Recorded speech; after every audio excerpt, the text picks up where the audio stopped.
This week's episode is sponsored by Helio Gas Detection.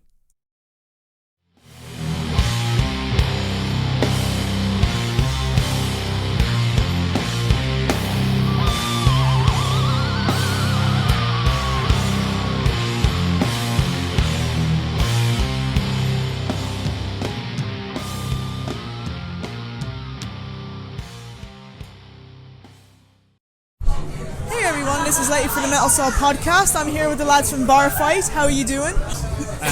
No, we're all good. Feeling good. First headliner in Fibbers. Yeah. It is our first headliner in Fibbers. Very good. How are you feeling about it? You feeling good for headlining? Pretty good. Yeah. Psyched. It's our first long set in a good while. Yeah. We've just been playing loads of 30, 25 minute, 40 max sets, and this is the first good long set in a while, so yeah, it'd be nice to get back at it. Nice. To our listeners who maybe haven't heard of you guys before, could you introduce yourself and your role in the band? So, I'm James. I am the bassist and backing vocalist. I'm Adam and I'm the guitarist, the lead guitarist. I'm Sam. I'm the drummer, I think. I'm Harry. I am the singer. Excellent. We got the full band here. So, do you guys, you're playing Fibbers, headlining. Do you have a favourite memory from Fibbers?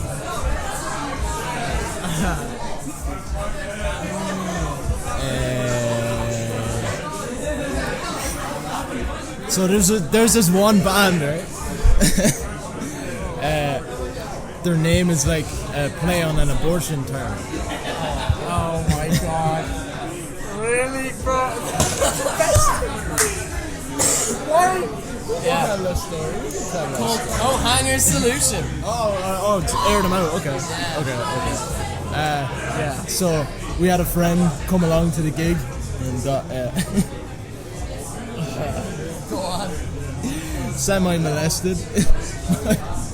Got just came up to the stage. He was asked.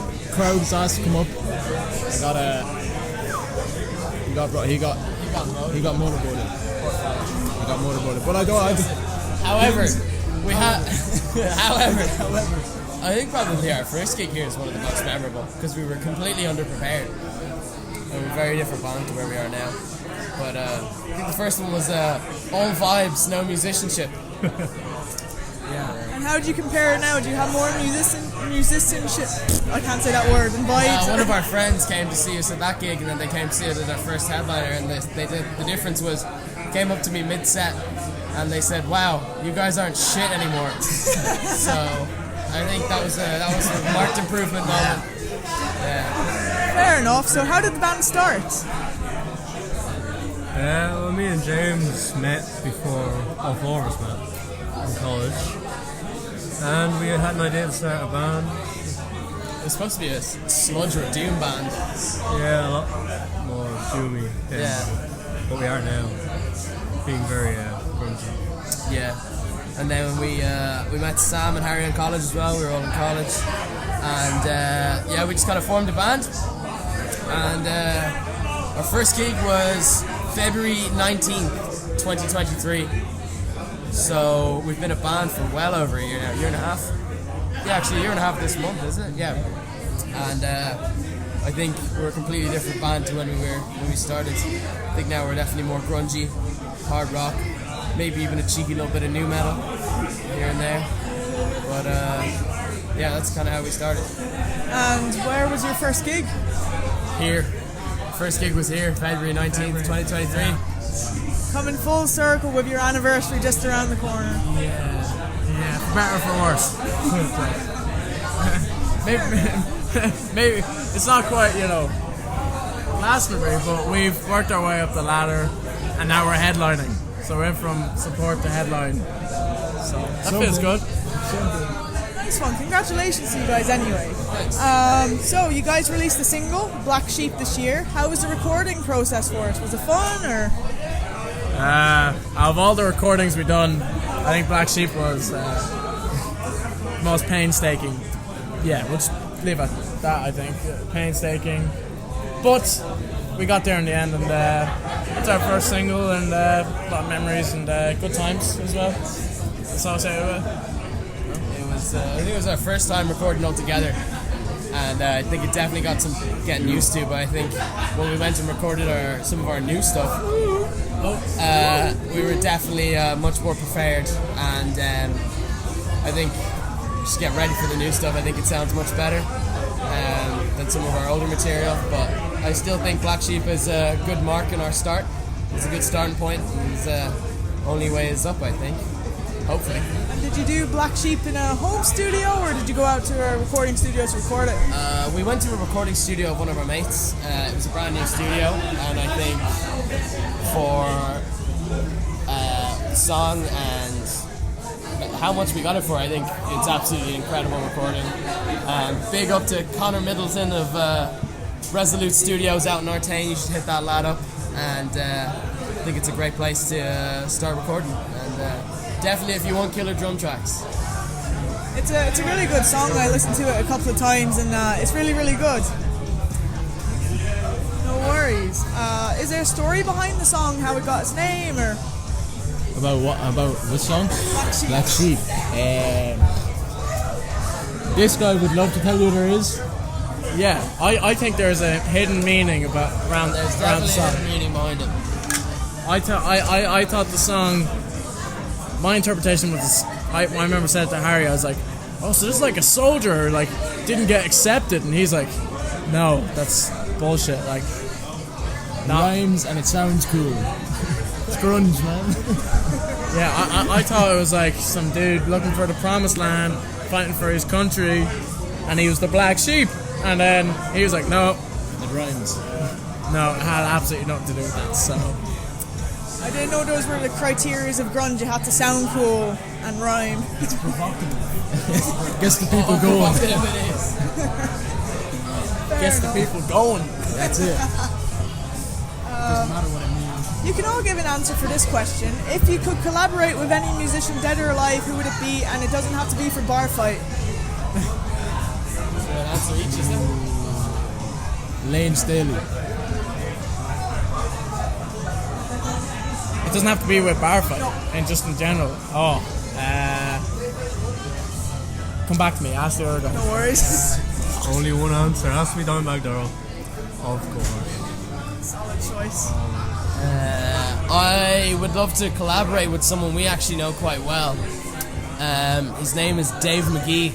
He was the guitarist of a band from the north called La Faro, who we take great influence from, and we have the absolute pleasure to say that he's mixing our new material.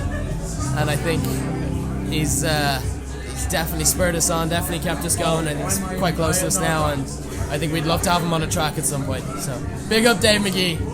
Dave, if you're listening, link up with Barrfite. Yeah, Dave, link up with Barrfite. We'll send him this after. Yeah. And I don't know why it took me so long. Kendrick Lamar, obviously, no one else, only Kendrick. Who'd you have in the beef, Drake or Kendrick? It's Kendrick obviously won the beat. And we're in agreement, please. Yeah, by far. What's your favourite Kendrick song? Oh, so many to choose from. I love them all, but I love particularly the live version. It's great. Did you hear Idle Discourse's cover of DNA? Yes. No, that's sick. It's incredible. That's sick. I need to hear that. Great as well. Yeah. We did Adam and I did a cover of Law-Abiding Citizen with some of the lads from Motion Sickness. That's savage. Yeah, it's really good crack. Yeah, they're a great band. Idle Discourse. Did the lads see it, or? No, They did. No, they did. They did see it. Yeah, Pierce said they saw it. Oh, class. Because Okay. he DM'd him asking for the charts or something. Yeah, fair. So it was a college exam, but it was a good bit of crack to play a nice heavy song from an Irish band. I hope you got full marks in it. We did really well in it. I can't remember what the score was, but I think we did really well. Nice one. Barrfite is quite the eye-catching name. Is there a story behind how you got the name, or? Yeah, we'll let James and Harry explain this one. No worries. Alright, so I'll say the first part then, I guess. We used to actually be called Drunken Mammoth, which was an absolutely shocking name, but we were going for that really like sludge sort of like near 10-ton slug-esque sort of name. And then Harry had the brilliant idea. Harry, I can't even remember how. I'll let Harry take over. We were in a pub and we were drinking, and the topic of a bar fight just came up. I was like, that's a pretty cool name. So then we were like, yeah, we're going to name it Barrfite. Everyone was in agreement, and then me and Sam were sitting next to each other, and we were like, it would be hilarious if we spelt it wrong. Yeah, very wrong. And Not just like kind of wrong, but like Barrfite. as wrong as we could spell it. You know? And this is what we came up with. So it's still like, you can still make out what it says, so I think we did a good job. Very easy to find on social media, so thank you. Yeah, exactly. Yeah. No worries. You can all give an answer each for this one again. Do you have any favourite album releases of 2024 so far, or any that you're looking forward to? James. It's been it's not this year though. Alright, skip me, go next one. Figure this out. This year. We had a great Brat summer. We have to talk about Brat. New Fontaine's album is actually pretty good. New Fontaine's is actually their best album, I think, so far. I like it. Just on initial listen. I'm excited for A$AP Rocky's new album. Yes. When that comes out. Playboy Carti's new album. Playboy. That's coming out in like 5 years. When it comes out, yeah. Yeah, if it can come out. So I think any metal releases this year? Not any major one I can think of. It's been a pop punk. Affection to song. Rent releasing Yeah. when are they releasing? They're releasing like next week. Might be sooner. Linkin Park are set to drop a new album, but I don't know if I'm excited for that or not. I'm curious. I'm curious for. I'm curious as well. I don't know if excited is the word, but we'll see. You know, it could live up to something big. You know. I think JPEG Mafia's newest album is very, very good. Yes. It also mixes metal and a lot of hip hop in a different way than most people typically do. It's between two for me. One hasn't come out yet, but with the singles I'm very excited for it. The new Chat Pile album. Their two new singles, Mask and I Am Dog Now, are fucking... Oh, I shouldn't say that. Are incredible. That's what I should say. Are incredible. And then I think for me the new Kneecap album is absolutely banging. And It's fine art. It's fine art. It is, and I love that song Tree Cag with Reddy Pete from Lankham on it. Just love it. It's definitely one of my top albums. Have you seen the movie? I have seen the movie and I thought it was absolutely incredible. But I need the Scratch to hurry up and release their new album. Yeah. And Kendrick. We hear the singles. They're on Instagram. You've made the diss tracks. Yeah. We've heard the leaks. Make an album. Yeah. Oh, the new Playboy Cardi. We've been over this. Jen's a bit late to the party. I haven't been late to the party. It's hard to hear. Or the new Run the Jewels album. Apparently that's in the works. RTJ4. Yes. Yeah. I need to hear RTJ4. So bad. I can't wait for that. Yeah. And we're on to our last question. Do you have any advice for anyone wanting to start a band in 2024? Don't do it. It's not worth it. It's just one more thing you have to do. It's just another responsibility. Don't do it. I promise, it's not worth it. No. Do it. If you love it, do it. And my biggest advice is do it with people you really enjoy, friends, and because you're going to be practicing with these people, you're going to be traveling with these people, sleeping with these people. So have people you really like as friends, big time, and keep it friends, no lovers. Word of advice. Not as good as Sam, but I would say just play as much as you can, whether it's on stage or just as a band. I think 100% do it, go for it, but commit. Don't half-arse it. I think that's the most annoying thing when you play with people who half-arse it. I think you really just gotta fully put your whole heart into it and really strive, because I don't think there's, unless you want to be a cover band or like a pub band, that's grand, but I think if you want to do it, like really go and do it and put your whole heart into it, and I think if you do that, I think there's always some sort of success that's going to come back for it. So yeah. Some sound advice. Anything else to add? Fuck the Jonas Brothers. Oh yeah, fuck the Jonas Brothers. Fuck the Jonas Brothers. No, we're not Nick Jonas fans, Ronnie. No. There's a backstory behind that. Yeah, there is a backstory. What do you say? Do we elaborate on the backstory or just leave it? I go on. We can. Don't say the studio, maybe, but yeah. There was an incident. Jonas Brothers just kicked us out of a recording session, so indirectly, but they did. So fuck them. We had a recording session. It was booked in, and we were supposed to go do it, but then one of the Jonas Brothers turned up, and we unfortunately were kicked out, which was annoying. So I think it was Nick. It was Nick Jonas. Yeah. Nick, It was Nick. who's the biggest gimp as well? He's the worst guitarist in the world.